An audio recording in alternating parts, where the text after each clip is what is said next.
자, 여러분들 지난번에 수학을 잘하게 되는 과정에 대해서 설명했는데 그때 굉장히 많은 질문도 해주고 반응이 좋아가지고 오늘은 이제 따라하지 마, 남들 따라하지 않고 문제집 푸는 방법에 대해서 설명을 하겠습니다. 일단 왜 따라하지 마라고 했냐면 쌤이 고등학교 때 우리 학교 전교 1등 아이의 공부 방법을 따라하고 싶어서 친구가 하는 대로 공부를 한 적이 있거든, 고3 때. 그 친구가 사는 문제집을 나도 샀고, 그 친구가 수업 시간에 열심히 하면 나도 열심히 따라서 하고, 졸면 또 나도 열심히 졸고, 그 친구가 축구하면 나도 축구하고, 그 친구 밥 먹으면 밥 먹고, 이렇게 따라서 해봤는데 결국에는 이제 그 친구는 좋은 대학 가고 나는 이제 재수를 하게 됐거든.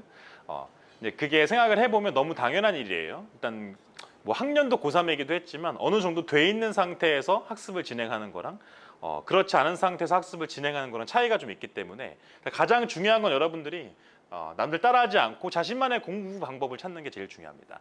여러분이 여기에 진짜 수많은 학생들이 있지만 수많은 방법이 있는 거예요. 당연하게 또. 종류별로 4권, 요거는 어떤 문제집을 사야 될지 처음에 결정을 해주는 거야.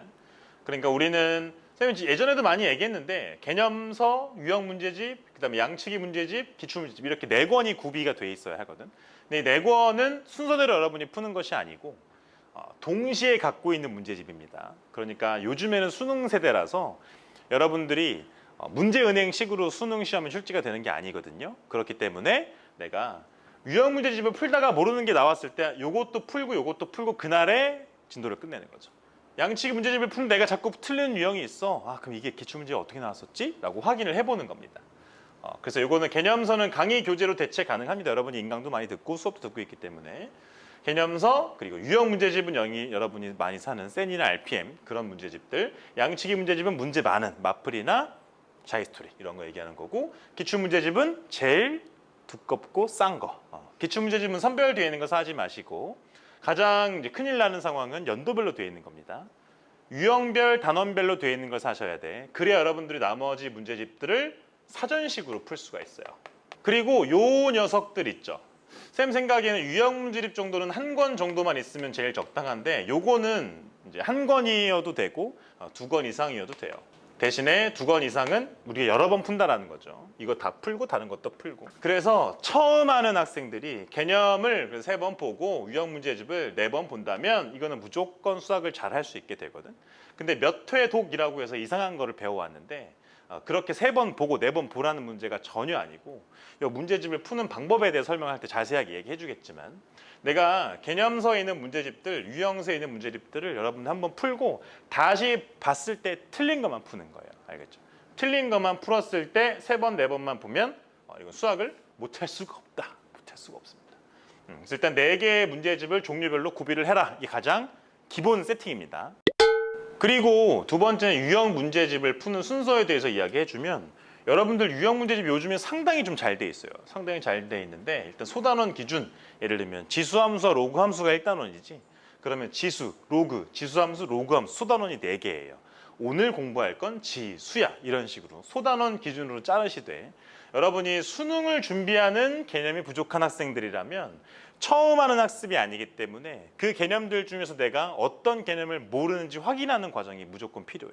그럴 때는 대표 유형, 기본 문제, 문제가 되게 많죠. 상중하까지. 그랬을 때 내가 빠뜨린 개념이 무엇일까 확인할 때에는 대표 유형만 싹 풀어서 틀리는 걸 골라내든지, 아니면 대표 유형과 기본 문제 난이도 하만 싹 풀어서 내가 모르는 개념이 무엇인지를 확인하는 방법이 있고, 내가 개념 학습을 진행하면서 지금 유형 학습을 풀고 있다라는 상황에서도 내가 앞에서부터 꼼꼼하게 전부 다 난이도 상까지 시단계까지 푸는 게 아니고, 대표 유형과 기본 문제 먼저 싹 푸시고요, 다시 와서 난이도 상이랑 시단계를 푸시면 돼요. 왜냐하면 우리가 생각보다 수학을 그렇게 잘하지 않잖아. 그렇기 때문에 앞에서부터 차근차근 모든 문제 꼼꼼하게 풀면 매우 좋겠죠?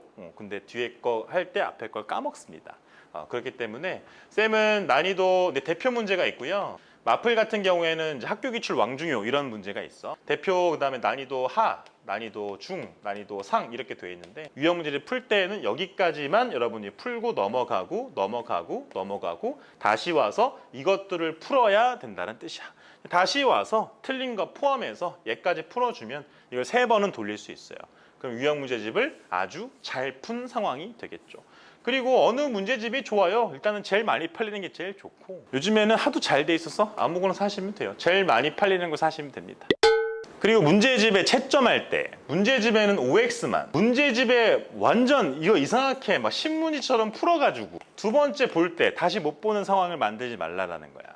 물론 책을 한 권 더 사면 되겠지만 같은 문제집 두 권씩 사는 사람들이 있긴 있습니다. 근데 많진 않죠. 그러니까 여러분들 문제집에는 채점만 되게 돼 있으면 돼. 그러니까 정답도 체크 안 돼 있는 게 제일 좋아. 그러니까 내가 풀 때는 그냥 예쁘게 풀 필요 전혀 없어요. 이거 뭐 인스타 올릴 것도 아니고 아무데나 풀어. 그리고 그 문제가 맞았는지 틀렸는지만 확인하세요. 내가 맞춘 건 이렇게 동그라미 치고 틀린 건 이렇게 치고, 그러면은 좀 안 돼. 어차피 나만 볼 문제집이니까 똑같이 동그라미 치고 엑셀 과감하게 쳐가지고 틀린 걸 무엇인지 판단하는, 다시 올 때는 아리까리하게 맞춘 문제를 시험장 가서도 아리까리하게 맞출 확률이 80%. 모르는 문제 답 보고 넘어갔는데 시험에 나왔는데 틀릴 확률이 80%가 연구 결과로 있어. 내가 연구한 게 아니고 영국에서 연구한 결과를 서울대생이 나와서 이야기했던 겁니다. 그렇기 때문에 아리까리하게 맞췄는데 선생님 이거 그냥 넘어가도 돼요? 라고 하는 사람들은 대부분 아마 그런 경험 있지 않나? 아리까리하게 다시 맞춥니다. 근데 정 아리까리하면 아리까리 남겨놓으면 되지, 그지? 나만 볼 문제집인데. 그래서 문제집에는 채점만 해놓는 게 제일 좋고, 채점 무조건 자기가 직접 하는 겁니다. 다시 왔을 때는 틀린 것만 풀기. 알겠죠? 그리고 네 번째는 오답노트 제발 하지 마 이렇게 되어 있는데, 수학에서만큼은 오답노트를 했을 때 뭔가 성공 사례를 쌤이 보지도 못했고 나도 마찬가지였고, 오답노트 하라고 하면 대부분 어떻게 하냐면 일단은 틀린 문제를 좀 이렇게 복사해서 넣는 것까지는 오케이인데 이거를 그대로 옮겨 적는 학생이 있어요. 옮겨 적으면 그 노트 진짜 예쁘거든. 근데 내가 알기로는 10페이지 넘어간 학생들이 없다. 그러니까 문제를 옮겨 적는 것만큼 이상한 행동은 없습니다. 하지 마세요. 그 다음에 틀린 문제를 복사해서 내가 뭐 붙여 넣는다 그런 친구들도 있는데, 그럼 너무 많아져요. 그러면 오답노트만 한 3-4권 될 텐데 그거 나중에 어떻게 할 거야. 그러니까 수학은 아까 우리가 앞 페이지에서 얘기했던 대로 틀린 것만 다시 푸는 건데, 그렇게 했을 때 한 권을 털어가지고 모르는 문제를 5개만 딱 뽑아내봐봐. 그러면 그 문제를 진짜 완벽하게 푼 거거든. 그러면 그 모르는 문제를 어떻게 하시면 돼? 찢으시면 돼. 찢어가지고 붙여놓으세요. 찢어 붙여놓으세요. 그리고 퇴근할 때마다 보면 되는 거야. 그렇게 오답 노트를 활용하라는 거죠. 그러니까 오답 노트를 따로 만드는 게 아니고 정말로 그 수학 책 자체가 오답 노트가 되게 만드는 게 제일 중요합니다. 알겠죠? 그리고 개념서 같은 경우에는 단권하라고 그래가지고 여러분들 여러 권의 개념서를 공부했으면 한 권에서 모두 다 몰아넣는 그런 방법 정도는 우리가 공부를 하다 보면 익히게 되는 건데, 특히나 오답 노트는 따로 만들지 말아라. 그런데 요즘에는 하도 뭐 태블릿 PC나 아니면 여러분 데이터가 잘 돼 있어가지고 그런 걸로 확인할 수 있으면 물론 좋지. 내가 이거를 절대 하지 마 이러는 게 아니고 불필요한 수고로움을 덜으라는 뜻이거든요. 그러니까 할 수 있으면 하되, 쌤 같은 경우에는 반대를 하는 입장입니다. 수학 책 자체를 제대로 푸시는 게 제일 좋아요. 그래서 오늘은 일단은 수학 문제집을 푸는 방법에 대해서 이야기를 해봤습니다.